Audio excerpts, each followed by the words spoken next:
Welcome to our latest Graham Sibbald Podcast episode. Today we are joined by Emily Hewitson, who's a hotel and leisure agent within the Hotel and Leisure Department at Graham Sibbald, based within the firm's Glasgow office. We would also like to welcome Allan Nelson, CEO and co-founder of Foresight. Today they will be discussing the very topical AI, specifically AI's role within the hotel and leisure industry. Hi guys, thanks so much for coming on the Graham Sibbald Podcast today. Hi. Hello there, thanks for having me. So Emily, as always on the podcast, we start with asking about people's roles at Graham Sibbald. So could you tell us a little bit about your role? Yeah, I've been at Graham Sibbald for well over 6 months now within the hotel and leisure team. We work with a variety of assets across Scotland, right from the south right up to the north. We sell anything with a licence, so business related assets. So from hotels to pubs, cafes, we sell the heritable interest, which is the freehold, and also the leasehold. We have a wide range of clients who are all brilliant, and hopefully this podcast today can give people a little bit more of an insight into AI and the future of it in the industry. Now, Allan, you are the CEO and co-founder of Foresight. On your website, you describe Foresight as the brain of the digital guest experience, which is a lovely way of putting it. So with that in mind, could you please tell us a bit about Foresight and the work that you do? Yeah, Foresight is it's a hotel CRM and marketing platform, and what we do is we get the various bits of data that we need from hotels, particularly resorts and larger groups, where we get different feeds coming from accommodation systems, spa, golf, dining, all these other things. We bring all the data all together, we take a lot of the rubbish out of it, and we present it forward to the marketing team to allow them to do lots and lots of marketing around their, whether it's guest retention, guest acquisition, and indeed all around the guest journey from booking right through to please come back and stay at our hotel again. So I think what the consumer maybe doesn't understand is that is probably a bit more complex than it seems under the hood, because of the kind of legacy nature of hotel technology, the age of some of the systems that we deal with, and generally the age of the industry. It's a fantastic industry, but a lot of the solutions have been around for a very long time, and our job really is to unpick that and bring that data through and allow the hotel marketing team to really go to town on it. Awesome, thanks Allan. Sounds like you're doing lots of cool work. So I think since you guys are the experts on AI, I think I'll just let you guys have a chat today. Thanks. So Allan, we understand AI in the hospitality industry can enable us to offer highly personalised experiences which cater to individual guest preferences and needs. By leveraging AI-driven guest profiling and recommendation systems, hotels can tailor services, amenities and offer to match guests' unique preferences. Can you please explain generative AI and how it can be used in the hotel industry for personalisation and marketing? Okay, generative AI is it's effectively a predictive system, from my understanding of it, and it comes from algorithms being written around huge large language models that effectively all of the data on the internet has now been run through these various algorithms, and effectively you ask it a question, it gives you an answer, and it tries to predict effectively the next word or the image or whatever that it thinks you want to see or hear.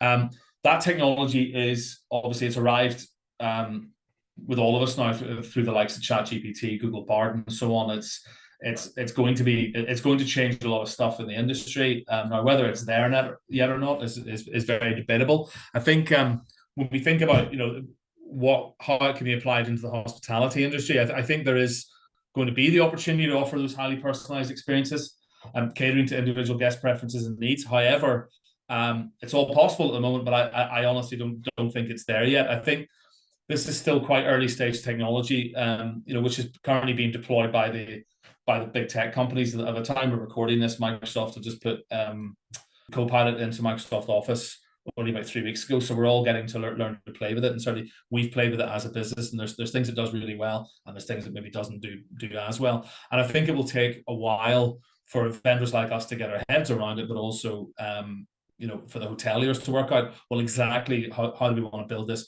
What do we need deployed? What problems are we trying to solve? And I think you can already solve a lot of these problems by copying and pasting stuff into ChatGPT or using some of the generic applications that are out there, but it's going to take a wee bit of time for hotel vendors, tech vendors to work out exactly what do I want to do in product, how do I want to make life easier for the user, and how will that translate into the guest. I mean, we have seen some of that already appear in the market. It was the chatbots are always going to be there first, and they're the ones who are deploying AI into the market. Some with greater success than others. Again, a huge large language model is a very generic thing. And when you start to think about hospitality data and hospitality data points in terms of all the data points about the guest, all the data points about the hotel, is the hotel 5-star, 4-star, is it the city, is it in the country, is it in the USA, is it does it have a spa, does it have a pool, does it have dining, what's that like, what do people think of it in terms of reviews and so on. There's all these different data points that can be applied in here, so the tech needs to be able to understand that and grab it from the various places, interrogate it, get the right questions asked of it, have the right guardrails around that, and then the data presented back to the hotel marketer to say, okay, that's what I want to use in my content. I'm going to produce 10,000 emails that are highly personalized to those individuals. Yeah. So we definitely think AI will enhance the customer experience, but how long do you think it'll take for that to kind of filter into the industry? I think it's already started to filter into the industry. I think the certainly from our side, going to some of the trade shows this year, it's obviously being talked about a lot. We can start to see it come through in products.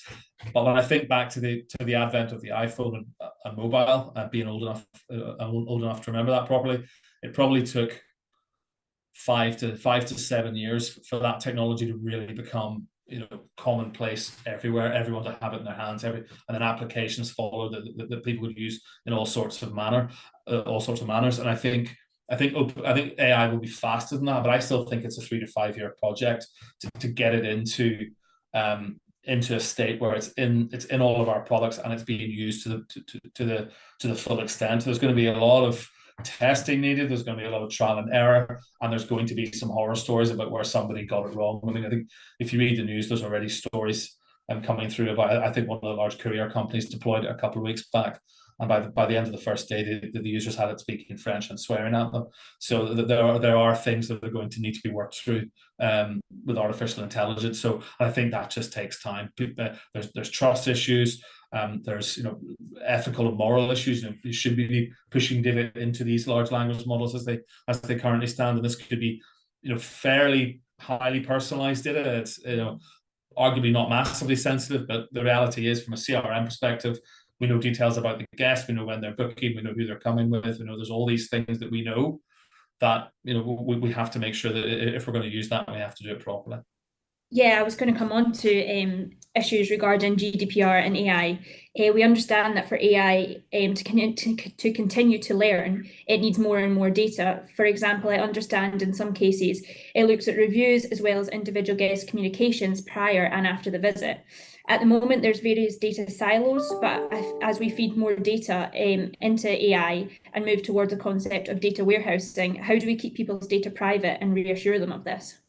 I think we have to use all of the modern techniques and technology that are available to us. I mean, we obviously all use cloud-based technology these days. We all use applications where we are passing sensitive data into it and back out of it all the time. I mean, Microsoft is an example I've mentioned already. Microsoft Office works within a company's tenant, so therefore data is within that walled garden. We generally trust Microsoft to keep our data safe from a business perspective. But I think the same, we're going to have the same level of trust, or we're going to want to have the same level of trust with the companies that are deploying the AI, and in reality, it's going to be the Microsofts and the Google and so on. So we have to all use all the right technology, but we also have to have the right policies, the right monitoring tools, the ISO standards, and everything around that we would already be expected to have it. I don't think it's going to be a massive sea change in terms of how we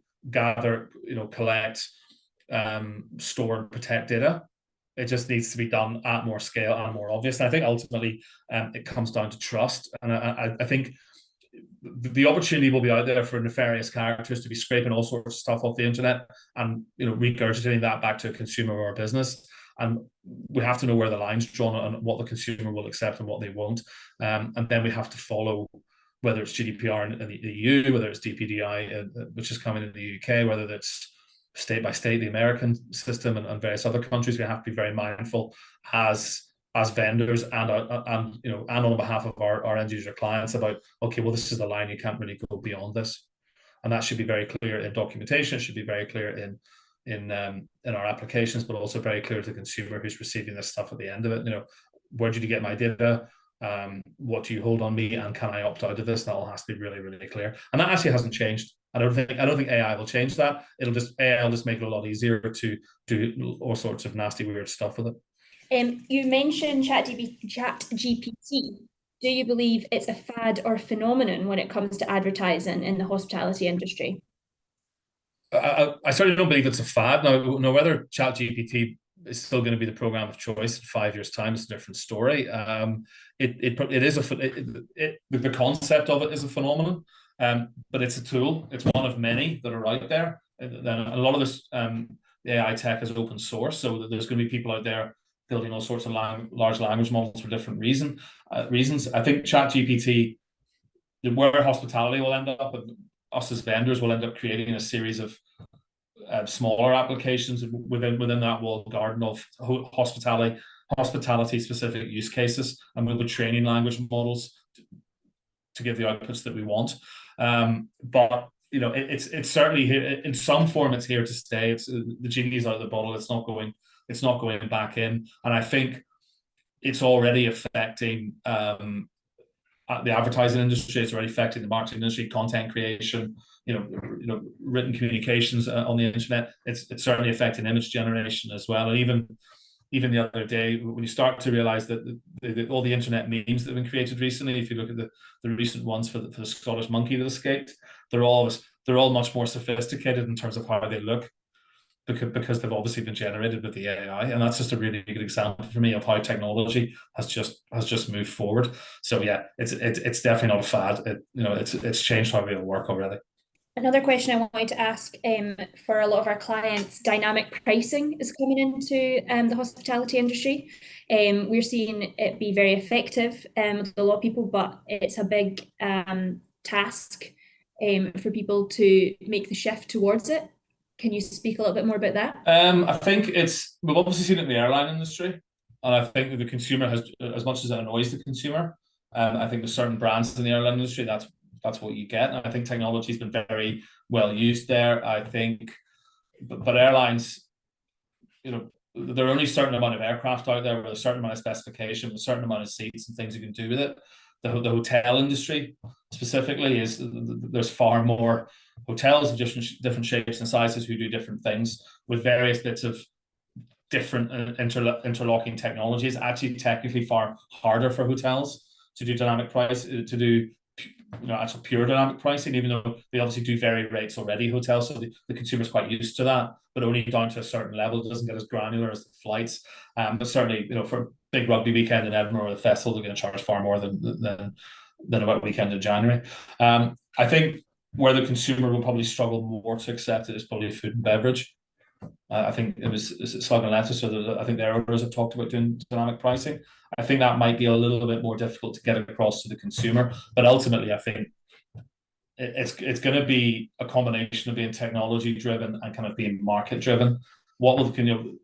Technology can increasingly be deployed to do really whatever you want it to do. And I think with the AI arriving, it's going to get far better at and far more proactive about dynamic pricing. But what guardrails do you put around that? I mean, how do you not really cheese off the consumer who comes through? You maybe paid £5 for a pint of lager in the afternoon and suddenly been asked to pay £5.50.